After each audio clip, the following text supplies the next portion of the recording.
The state medical examiner concluded Birchmore died by suicide, but the FBI thinks she was murdered by the father of her unborn child.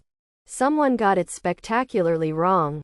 After Sandra Birchmore was found dead in her Canton apartment in February 2021, the Massachusetts Medical Examiner's Office concluded that the 23-year-old died by suicide. But the FBI thinks she was murdered and arrested a suspect, former Stoughton police officer Matthew Farwell, on Wednesday. Someone got this case spectacularly, grievously wrong. And if it's the medical examiner's office and local authorities who initially investigated Birchmore's death who erred, there has to be some serious accountability. Farwell, according to the FBI, staged the murder to look like a suicide, drawing on his police training. If that's true, then the most charitable explanation is that state investigators fell for a ruse. But when it's law enforcement investigations involving other members of law enforcement, more sinister possibilities can never be ruled out.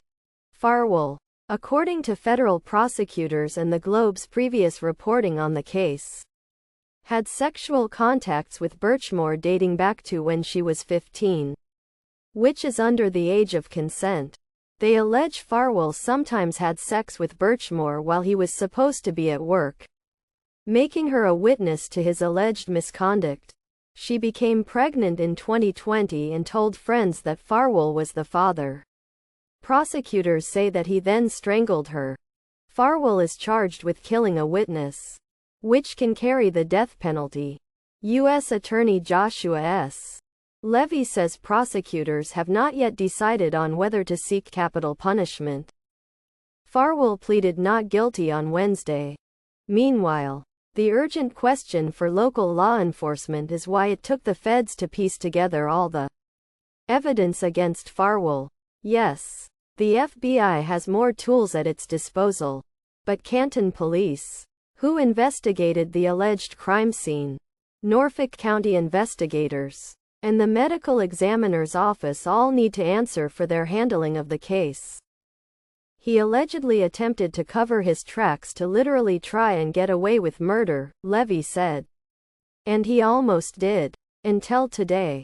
In announcing the charges, Levy was diplomatic, thanking all the local law enforcement agencies that he said had helped with the case and declining to criticize the local investigation.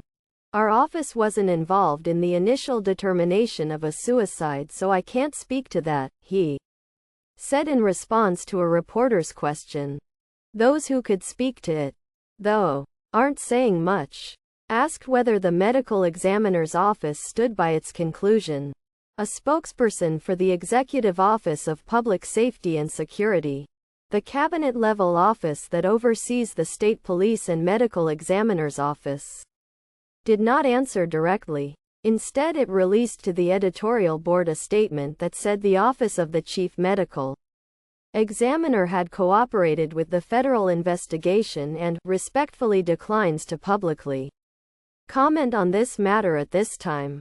Governor Maura Healey's office also declined to comment. The case would have been alarming enough even without what certainly appears to have been a curiously incurious state investigation. What happened to Birchmore was an outrage. She idolized police officers and at age 12 joined an Explorer program for local youth in Stoughton, which is how she first encountered Farwell, taking advantage of their status as officers. He and other men in the department then allegedly groomed her and sexually abused her. The least her family and friends are owed now is some answers. Not just about what happened, but about how investigators handled her death. A forensic expert hired by Birchmore's family, Dr. Michael Baden, raised concerns not only about the suicide finding, but also other aspects of the autopsy. The expert said the authorities apparently did not send fetal tissue for DNA analysis to determine who the father of the unborn baby was, and other evidence from the scene did not appear to have been tested. Birchmore's family has also filed a wrongful death suit against Farwell. his twin brother and former Stoughton police officer, William, and Robert C. Devine, a former Stoughton deputy police chief and lawyer, who led the Explorers program from 2002 to 2014. Levy said the federal investigation remains ongoing, and in an emailed statement, Attorney General Andrea Campbell, who has also been looking into the case, said her office continues its investigation into this matter. Whatever they find, authorities should make their findings public, and if necessary hold officials accountable, to restore confidence in law enforcement. If the federal prosecutors are right, a person in a position of power almost got away with premeditated murder in Massachusetts. And that's something that should keep everyone who played a role in the case up at night.